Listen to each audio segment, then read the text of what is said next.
Do you really believe you know the people around you? You think you can spot when someone is toxic, when a vibe feels off, when a certain behavior crosses that invisible line of what's acceptable. But what if I told you the true threats aren't the ones you see coming, that the most harmful individuals often appear kind, charming, sometimes even wear the face of family, and while you're busy guarding yourself against the obvious villains, you're unknowingly leaving your mind wide, open to something far more dangerous, the unconscious of others quietly seeping into your own. Carl Gustav Jung spent his life exploring these hidden dynamics.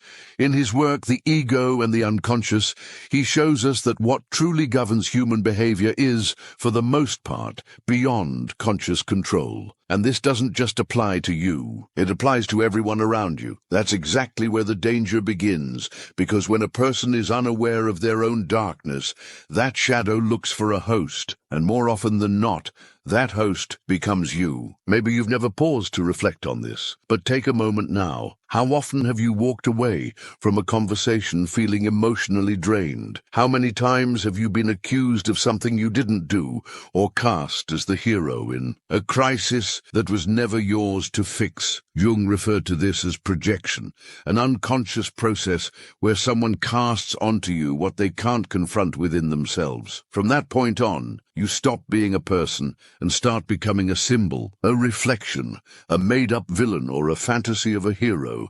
And there's one thing all these roles share: none of them are actually you. But what's truly terrifying is that most of the time, you don't even realize you're caught in the game. You believe you're being helpful, that you're showing empathy, that you're acting with maturity. All the while you're being pulled into a psychological space that was never yours to begin with, entangled in conflicts that aren't yours to solve, influenced by dynamics you didn't create, but that now seem to have control over you. And this isn't just about people with bad intentions. Jung was clear.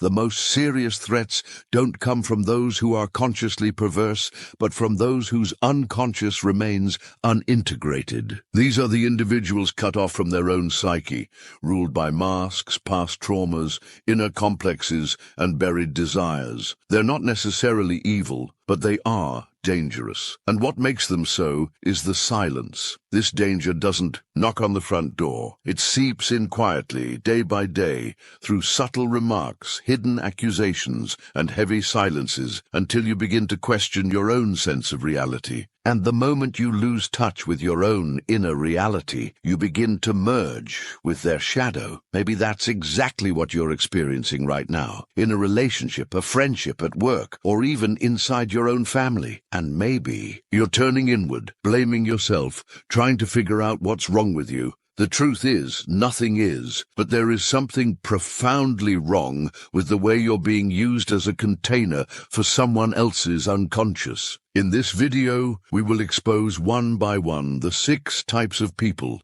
that Jung would identify as emotionally dangerous. Types that act not with deliberate malice, but with internal forces they themselves do not understand, and that is why they are so destructive. We will use Jung's words, his concepts and warnings directly from his works such as Aion, The Ego and the Unconscious, and Archetypes and the Collective Unconscious, to show you how to recognize these profiles. But more than that, we will open your eyes to the possibility that perhaps, just perhaps, one or more of these profiles is within you as well. Are you ready? Then take a deep breath and move forward. But be warned, after hearing this, you will no longer be able to look at people or even at yourself the same way.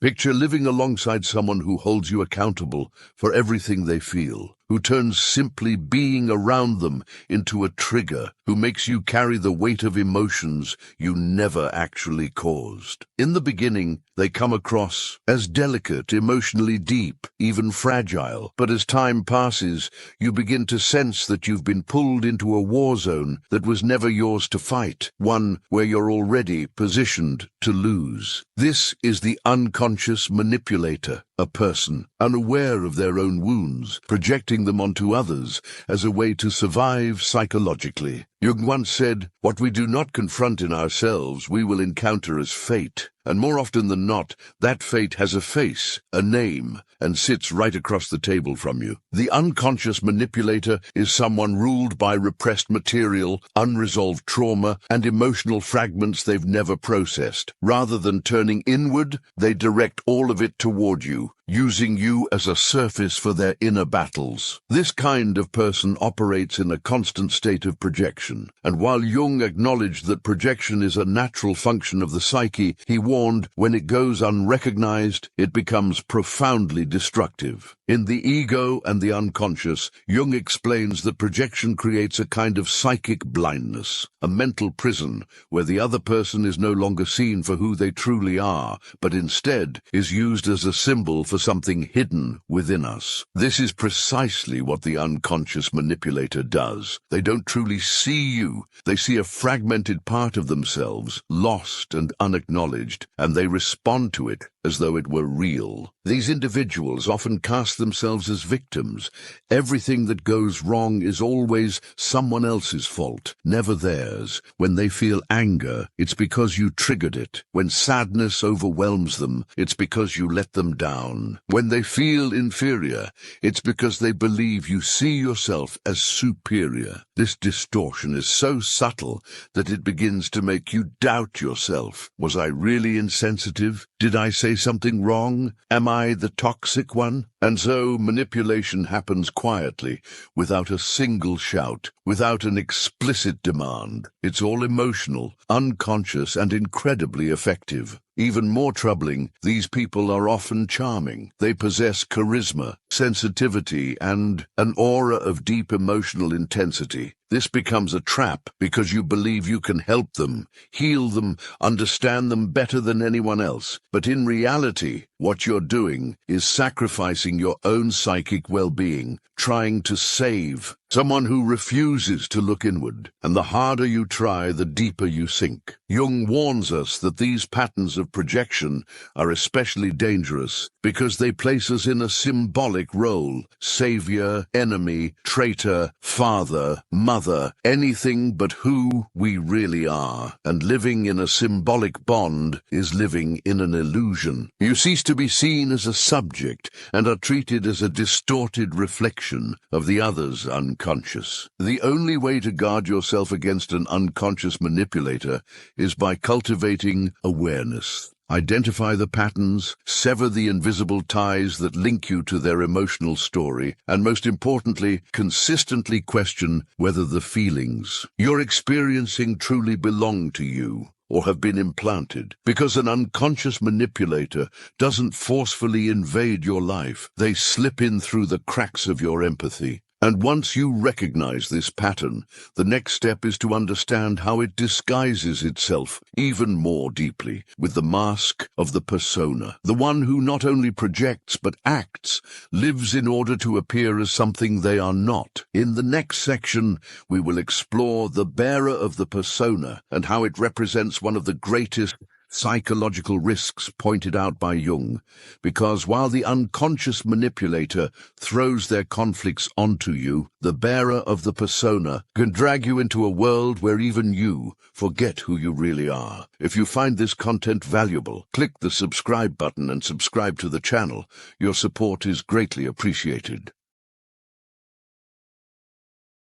Not all psychological danger stems from obvious dysfunction or dramatic breakdowns. Sometimes the most insidious harm hides behind the polished surface, behind the ever-present grin, the perfect composure, the carefully curated identity. We live in a time when appearance often outweighs authenticity, when seeming takes precedence over being. And for Carl Gustav Jung, this wasn't just a cultural inconvenience, it was a profound psychological threat. Because when a person becomes overly identified with their persona, that mask we wear to navigate social life, they risk losing touch with their inner reality. The persona, in Jungian psychology, is the adaptive layer we present to the world. It's the part of us shaped by societal roles, by familial expectations, by professional obligations. It's the version of ourselves we believe others want to see, but it is not who we truly are. In The Ego and the Unconscious, Jung makes it clear the persona is not the self. It is what someone appears to be, not what they are. It's a necessary fiction, a kind of psychological uniform tailored by cultural norms and situational demands. And to wear it, in and of itself, is not inherently pathological. On the contrary, it's essential. It allows us to participate in society, to function in our relationships, to carry out our responsibilities. We play the role of parent, partner, employee, citizen, friend. But the issue begins when the individual becomes fused with the role, when the mask is no longer something one puts on, but something one becomes, when the person forgets that beneath the well-rehearsed persona lives a complex, contradictory, vulnerable self. In such cases, the mask becomes a prison, and everything raw, spontaneous, or emotionally real gets locked away in the basement of the psyche. The bearer of the persona becomes a master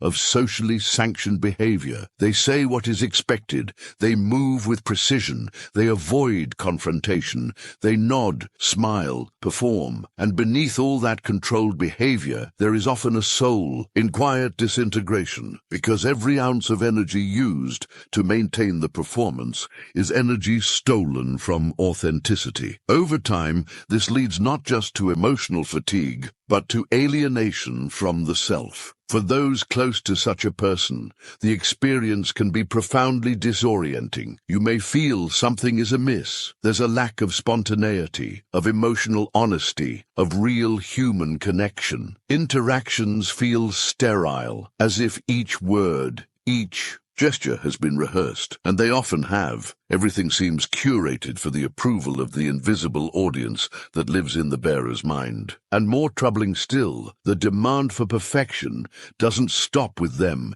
It spills outward. The persona bearer expects you to stay within the script, to support the illusion, to avoid disrupting the delicate balance they've constructed. Express an inconvenient truth, a strong feeling, a moment of vulnerability, and you may be met with discomfort, withdrawal, or even subtle punishment, because anything that reminds them of what they've buried feels like a threat. Jung believed this dynamic posed a major obstacle to individuation, the lifelong process of becoming whole, of integrating the unconscious with the conscious mind. And he was right. When an individual becomes hypnotized by their public role, they begin to believe they are nothing more than that role. They live for recognition, for applause, for external validation. And the real self, the feeling, yearning, shadowy self, is left to starve. Over time, the cost becomes steep. The longer the self is denied, the louder it begins to cry out. Anxiety, depression, emptiness. These are often not signs of breakdown, but of the soul demanding attention, of a psyche exhausted by pretending. Because behind every persona, no matter how flawless, there is a hidden reservoir of unmet needs, unexpressed feelings, and disowned parts of the self longing to be seen. Living in close proximity to someone like this changes you. Slowly, imperceptibly, you start censoring yourself. You second-guess your instincts. You hesitate to speak freely.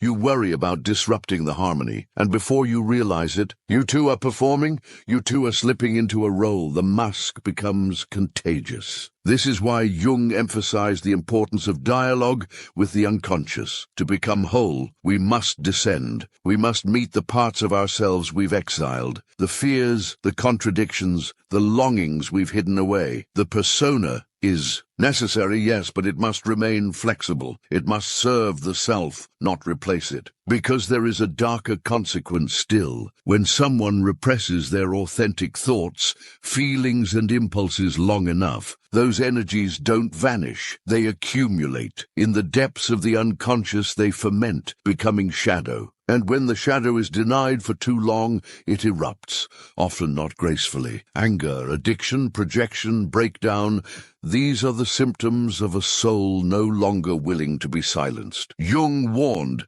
that the repression of shadow leads to the inflation of the persona. The more we hide, the more we perform. The more we perform, the more fragmented we become. and eventually the facade cracks, not always publicly, but internally. The bearer begins to feel like a stranger to themselves. Life loses its color.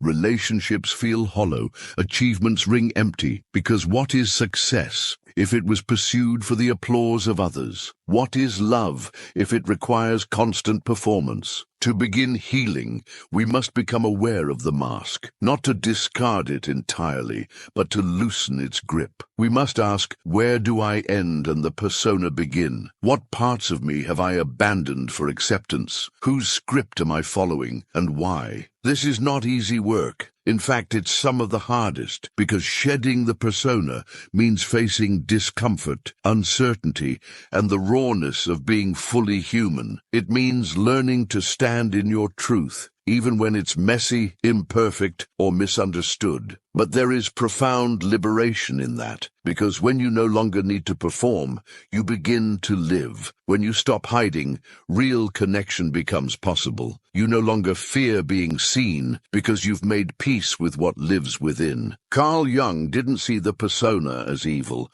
He saw it as inevitable, but dangerous when mistaken for the whole self. The goal, then, is integration, to use the mask when necessary, but not to be consumed by it, to be capable of playing roles without forgetting the actor behind them. In a culture obsessed with appearances, reclaiming authenticity is a radical act, and yet it is the only path to true freedom, because the soul does not thrive in performance. It thrives in presence, and presence only comes when we dare to be real. In the next section, we will dive into the figure of the owner of the repressed shadow, the one who refuses to see their own dark side until it explodes.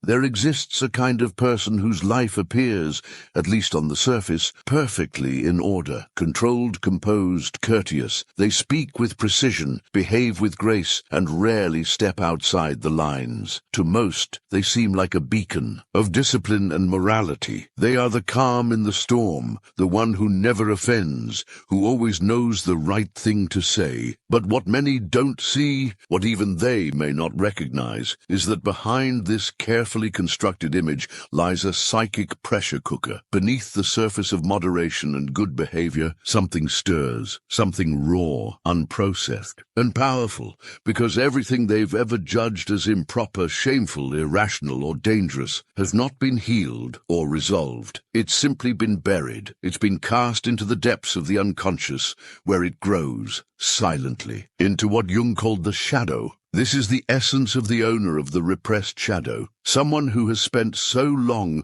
trying to embody the light that they've denied the very existence of their darkness. And yet, it is this denial that gives the shadow its strength. Jung dedicated a major portion of his life's work to understanding this hidden counterpart of the conscious mind. In his work, Aion, he writes, "The shadow is everything that the individual refuses to acknowledge about themselves, and yet it continues to emerge in one form or another. The shadow is not out there. It's not the corrupt politician, the stranger on the news, or the scapegoat society condemns. No, it is within. It is personal. It is the hatred you cannot admit you feel. It is the envy you hide behind admiration. It is the anger disguised as passivity.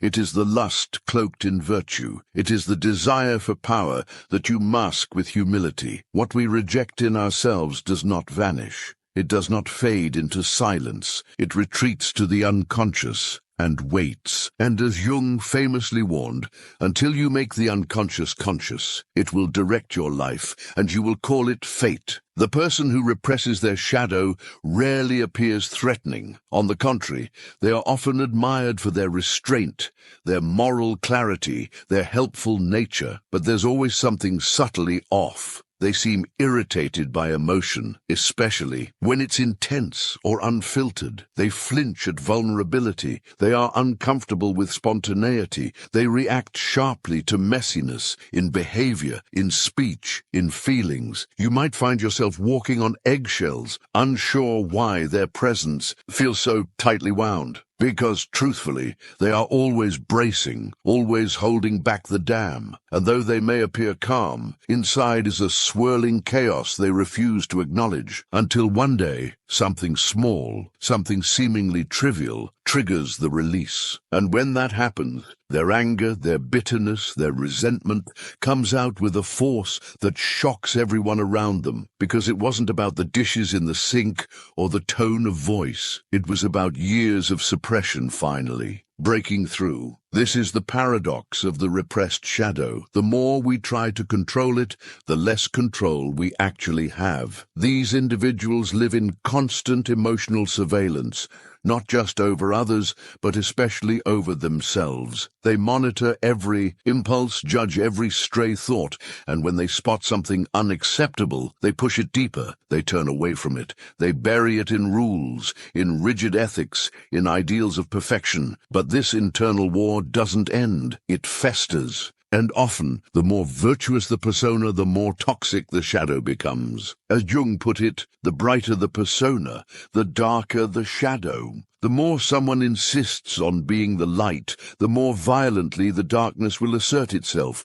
if not outwardly, then inwardly. Depression, anxiety, chronic dissatisfaction, psychosomatic illness. These too can be signs that the shadow has been left to rot in silence. You can recognize this pattern in people who have disproportionate emotional reactions. They snap over minor slights. They hold grudges far longer than warranted. They sabotage relationships in covert, passive-aggressive ways. They are often those individuals whom others describe as difficult, unpredictable, or overly sensitive. But no one can quite explain why. The explanation lies not in personality, but in shadow, a shadow that has not been integrated, not been welcomed, not been made conscious. And here lies a truth Jung understood deeply. The shadow is not only composed of what is bad, it contains everything you've repressed, including your brilliance, your forgotten creativity, your denied sensuality, your natural aggression, your unclaimed authority, your intuitive wisdom. When we repress the shadow, we are not just hiding shame, we are exiling power, and unclaimed power becomes toxic. When we ignore the shadow, what could have been our greatest source of vitality becomes a source of poison. It spills into our relationships, our environments, and especially onto those we love most. Because the unconscious always finds a way to express itself, if not through conscious behavior, then through projection. The owner of the repressed shadow projects their inner world onto others. They see in you what they cannot face in themselves. Your freedom becomes a threat. Your expressiveness irritates them. Your authenticity makes them feel exposed. Without realizing it, they begin to criticize, to judge, to control, not because you are wrong, but because you remind them of the parts of themselves they've tried to destroy. Living with someone like this is like navigating a minefield. You never quite know what will set them off. Their standards are always shifting, their moods are unpredictable, and their reactions often leave you questioning your own reality. But it's important to understand, this repression does not arise from thin air. It is often built upon a rigid moral framework, an illusion of superiority that uses guilt as a tool for psychological control. These individuals genuinely believe they are doing what is right. They believe they are protecting order, virtue, dignity, but in truth they are at war with themselves, and everyone else becomes collateral damage in that battle. This is where we begin to encounter the next psychological figure Jung spoke of, the moral enforcer, or what we might call the guardian of virtue. This person doesn't just repress their own shadow, they actively police yours. They don't only suppress their desires, they make you feel ashamed of yours. Their righteousness is a mask. Behind it lurk all the disowned parts of the self, wrapped in spiritual language, ethical justifications, or intellectual superiority. But beneath the surface, they are haunted by everything they have not dared to confront within. Jung believed that true growth, true individuation, requires the integration of the shadow. Not destruction, not denial, not perfection, but acceptance and awareness. To claim what we have rejected, to welcome what we have feared, to understand that we are not either good or bad. We are both. We are light and shadow, conscious and unconscious, sacred and flawed. To own the shadow is not to become dangerous. It is to become whole. It is to stop living in fear of ourselves. It is to say, yes, this too is part of me, and I choose to meet it with courage rather than shame, because only in the presence of the shadow can real authenticity arise. Only when the unconscious is brought into the light can we move beyond projection, control, and fear. And only then can we begin to love not just others but ourselves with the kind of honesty that transforms.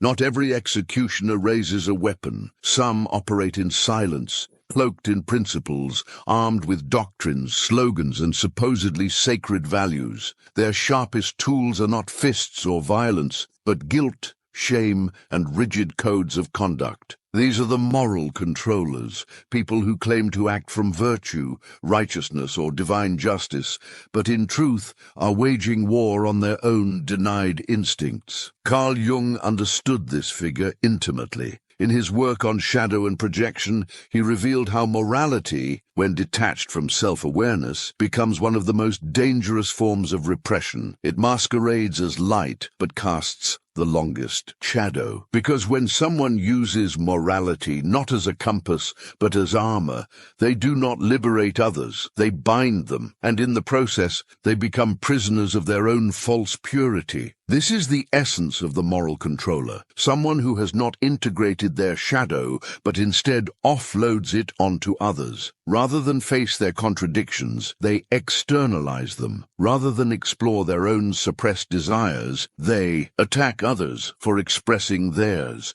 And this doesn't happen with cruelty on the surface, but with conviction, with self-assurance, with the solemn belief that they are doing what's right. We've all encountered people like this. They're quick to criticize, slow to reflect. They point fingers with confidence, yet resist the mirror. They hold themselves up as standards, not because they are models of integration, but because they are clinging to an image of superiority they desperately fear losing. Their morality isn't rooted in wholeness. It's a defense against collapse. Jung made it clear, the greater the repression, the stronger the urge to project. And the moral controller projects with surgical precision. They divide the world into clean lines of right and wrong, good and evil, pure and impure, without ever looking within. In truth, they are not battling immorality in others, they are attempting to silence it in themselves. The sinner they see is often a mirror. This is what makes them so dangerous. Unlike a common manipulator who knows they are deceiving, the moral controller genuinely believes they are healing, helping, correcting. They think they are educators of the soul, protectors of order, and, because of that, their influence spreads like a virus, disguised as wisdom, wrapped in spiritual or ethical language, but carrying the infection of judgment. Their corrections are not spontaneous or compassionate. They're often delivered with prepackaged phrases, "I'm only telling you this because I care. You'll understand one day. This is for your own good." Someone has to speak the truth, but this truth is not truth. It is projection, masked as principle. It's not about guiding you, it's about controlling you. Not about love, but domination dressed as care. In his book, Aion, Jung spoke of the archetype of Christ and the Antichrist, symbols of spiritual integration and division. The Christ figure represents wholeness, the unification of opposites, the embrace of light and shadow alike. But the Antichrist, Jung warned, is the dissociated shadow, the part that believes it is only light and therefore must hunt the darkness outside. The moral controller in this sense becomes a walking contradiction. They imagine themselves to be light, but act from a place of deep unconscious darkness, and this blindness makes them more dangerous than any overt antagonist. If you've ever lived near someone like this, you'll know the feeling, a persistent, quiet guilt, a pressure to behave, to justify your choices, to tame your emotions. You find yourself shrinking, editing your thoughts, questioning questioning your instincts. You feel like you're always on trial, even for being human. And the cruelest part, you start to believe the verdict. The judgment you receive from the moral controller becomes your own inner voice. You begin to silence your spontaneity. You second-guess your joy. You trade authenticity for approval. Their morality becomes your prison, and you call it self-discipline. But what it really is spiritual suffocation. This dynamic plays out in countless places, in families where obedience is confused with love, in schools where conformity is mistaken for virtue, in religions where desire is equated with sin, in political movements where dissent is labeled betrayal. Wherever there is dogma without reflection, moral control takes root. Jung warned that rigid moralism is a direct threat to individuation, the process of becoming who you truly are. Because individuation requires confrontation with the unconscious, acceptance of imperfection, and compassion for the whole self. But the moral controller fears this. They don't seek truth, they seek certainty. They don't want to know themselves, they want to control their image, and when they can't control the world around them, they turn to shaping the inner lives of others. They become missionaries of repression. What they can't kill in themselves, they crucify in you. But it's important to understand, the moral controller is not consciously malicious. They too are victims of their upbringing, their beliefs, their inner fragmentation. They believe the mask they wear. They have mistaken their ideal for their identity, and like everyone who has not faced their shadow, they are driven not by awareness, but by fear. Jung reminds us that the path to healing is not through perfection, but through integration. The moral controller cannot be saved by more dogma, more rules, or more self-denial. They must come face to face with the parts of themselves they have, cast into exile, with their hidden rage, their sexuality, their selfishness, their wounds, their grief. Only then can their morality become compassion, and their judgment become understanding. If you are close to someone like this, the first step is to protect your psychological space. Do not internalize their projections. Remember, their criticism says more about them than it does about you. Their disapproval is often aimed at the parts of you they secretly wish they could embody. Your freedom confronts them. Your emotional honesty terrifies them, because it's everything they've been trained to suppress. And yet, your authenticity might be the very thing that helps them, if they are willing to begin their own inner work. You cannot force that journey, but you can walk yours with clarity. Do not mirror their repression. Do not silence your soul. Because in the end, morality without consciousness is not virtue. It's violence, and judgment without self-awareness is not wisdom. It's projection. Jung believed the future of the world depends not on greater rules, but on deeper individuals, on people willing to do the work of the soul, willing to hold paradox, willing to question themselves before condemning others. And perhaps the true task is not to destroy the moral controller, but to awaken the human behind the mask, to show them that purity does not come from pretending to be flawless, but from embracing the wholeness of who we are. Imagine sharing your life with someone who, in one moment, is tender, kind, and incredibly giving, and in the next erupts in rage, withdraws into cold silence, or makes wild accusations about things that never even crossed your mind. One moment, they're offering a compliment, and the next, that same compliment morphs into a demand. A light-hearted joke is twisted into an insult. A gentle touch or kind gesture is suddenly seen as intrusive, even threatening. You do your best. You walk carefully. But no matter how thoughtful or cautious you are, it always feels like you're stepping on unstable, cracking ground. This is the daily reality for people who coexist with someone driven by unconscious complexes. According to Carl Jung, a complex is not just a psychological concept. It's a living, breathing force within the psyche, a cluster of emotions, memories, and associations that exists outside of our conscious control. In works such as Psychological Types and the Ego and the Unconscious, Jung explains that these complexes are like psychic splinters, autonomous, emotional systems buried deep within the unconscious, capable of hijacking our thoughts, feelings, and behaviors at any given moment. They don't operate on logic or in response to the present moment. Instead, they echo unresolved traumas, ancient wounds, and painful memories. A neutral remark can unconsciously trigger feelings of abandonment or shame from long ago. A harmless question may awaken deep-seated fears of rejection, and tragically, it's the people closest to the complex individual who end up bearing the brunt of these internal storms. What makes it even more complicated is that the person possessed by these complexes rarely realizes what's happening. When they lash out, withdraw, or collapse into tears, they often believe they're acting from reason. They're convinced that their reactions are justified, but what's truly happening is that they're reliving emotions they never had the chance to process or digest. They're not responding to you, they're responding to the ghosts of their own past. And these reactions are not constant.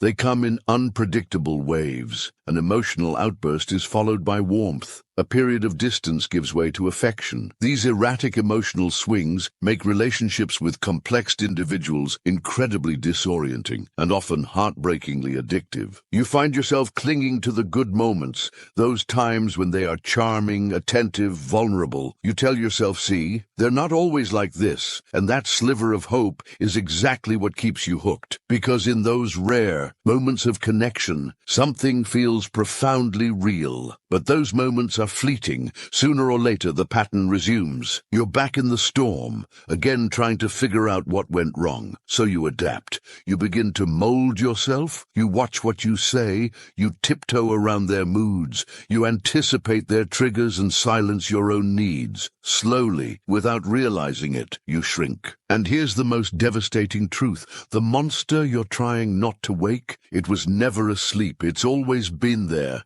lurking, simmering, waiting. The triggers are just excuses. The rage, the coldness, the suspicion, they aren't caused by you. They're summoned from within the person who never dealt with their inner pain. For Jung, when a complex remains unconscious, it doesn't just influence the psyche, it colonizes it. It takes over. It speaks in place of the person, feels on their behalf, acts through them. And the takeover is not subtle. It can manifest as a complex of inferiority, where everything becomes a competition, or as a martyr complex, full of guilt and sacrifice, or abandonment, persecution, humiliation, each one playing out like a story, with its own internal script, its own emotional demands. The more you try to soothe it, the deeper you get entangled in the illusion that love can fix what only inner work can address. To be near someone trapped in these unconscious patterns is to live in a constant state of vigilance. You're never truly at ease. The present is continually tainted by emotional residue from the past, and after a while, their ghosts start to become yours. You question your memory, your feelings. You begin to doubt your own experience of reality. Slowly, you begin to lose your emotional footing. You start thinking, maybe it really was my fault. Maybe I overreacted. Maybe I misunderstood. This is how the unconscious of the other begins to infiltrate your own. And without realizing it, you too start becoming a participant in a drama that isn't even yours.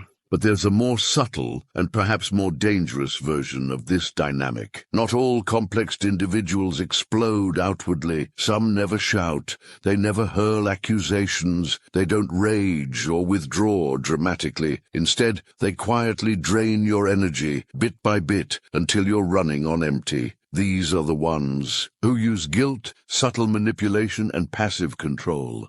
Their complex doesn't erupt. It erodes, slowly, invisibly. They may appear calm, composed, even saintly, but behind that calm is often a deep-seated narrative, one of victimhood, martyrdom, or moral superiority. They never say they're angry, but you feel the pressure to constantly appease them. They never directly control you, but you always feel watched, judged, managed. And just like with the explosive type, you begin to twist yourself into knots trying to avoid triggering something you can't even name. Whether the complex shouts or whispers, the result is the same: disconnection. Disconnection from the present moment, from reality, from yourself. According to Jung, the only path to healing is awareness. Complexes lose their power the moment we begin to see them not as enemies, but as fragments of ourselves crying out for integration. The complex isn't evil. It is simply a part of the psyche that got frozen in time, stuck in pain. It wants to be acknowledged, felt, understood, but not fed. And for those of us who live or have lived with someone in the grip of these patterns, the healing begins when we stop taking responsibility for what is not ours, when we stop trying to manage their inner chaos, when we start reclaiming our own ground. Because the truth is, no matter how much love, patience, or sacrifice we offer, we cannot fix someone else's unconscious. That is their work, and ours is to heal the parts of ourselves that were hurt trying. In the next and final section, we will talk about the psychic vampire, the one who feeds on your time, your attention, your empathy, and leaves you exhausted, drained, empty. And with them we will close this cycle by revealing what Jung truly believed to be the way out of this unconscious jungle. Some individuals aren't drawn to your presence, they're drawn to your essence, and they'll go to great lengths to extract it, not through obvious hostility or overt aggression, but by way of subtle impositions, recurring helplessness, and emotional dependence disguised as care. This is what we call the psychic vampire, an almost invisible yet deeply consuming form of emotional leeching that Carl Jung cautioned us about, though he never labeled it by that name. In the Jungian framework, this figure symbolizes the unresolved, entangled bond, a pathological connection that stifles inner development and dissolves the structure of the self. Across key works like The Ego and the Unconscious and Aion, Jung reveals that one of the most significant dangers to individuation, the journey towards psychological wholeness, is the symbiotic relationship. It's a type of entanglement where neither person can perceive themselves as distinct, but instead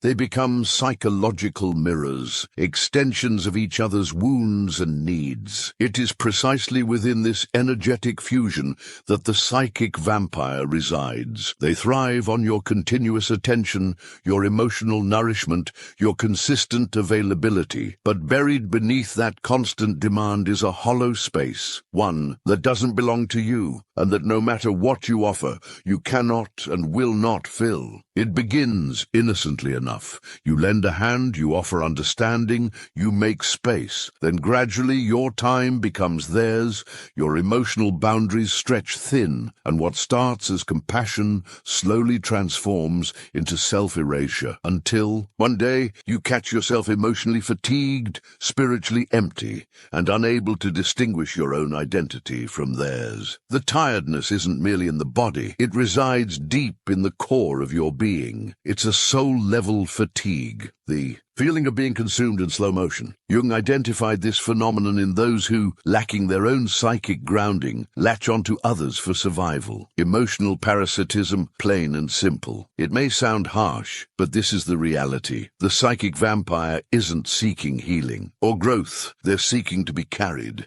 And the true danger isn't just the depletion, it's the fragmentation of your own selfhood. You begin to feel ashamed for wanting solitude, guilty for needing boundaries, heartless for asking for space. Because the psychic vampire, subtle as they are, excels at inversion. They flip the narrative. The victim becomes your judge. The needy one becomes the one in control. And before long, your life revolves around avoiding confrontation, maintaining harmony, and preserving a bond that inside is quietly destroying you. Yet Jung gives us tools to bring the unconscious into the light. This work isn't just about identifying toxic others. It's also about reflecting inward, because at one point or another we all play roles. Perhaps you've been the vampire, or the complex, or the mask wearer. None of us are above it. We all carry the shadow. We all carry our wounds. But the difference lies in this. Some of us confront what's within, while others scatter their pain outward, projecting it onto those around them. This video, this reflection, is a mirror, a descent into the emotional mechanics that tie us together, pull us apart, and keep us unconscious. And if you're still here, watching or listening, it means something inside you is waking up. You are ready to name what binds you, ready to release what drains you. This is liberation in its truest form. It isn't about casting blame, it's about reclaiming ownership of your own soul's journey. It's about stepping out of captivity and into conscious sovereignty. Now I invite you to take part in this. Drop a comment below. Share your truth. Have you encountered this psychic vampire in your life? Have you, perhaps, unconsciously become one yourself? There is no shame in awareness, only power. Your reflection may spark insight not just in you, but in someone else who's quietly struggling with the same hidden ties. And don't leave just yet. What comes next is crucial. The next video dives even deeper, peeling back another layer of the unconscious. If this resonated, if it made you reflect, keep going. Because the more we bring light into those hidden places, the less hold they have over us. And that is the essence of Jung's entire message. Know thy shadow, and the shadow loses its grip. I'll see you there.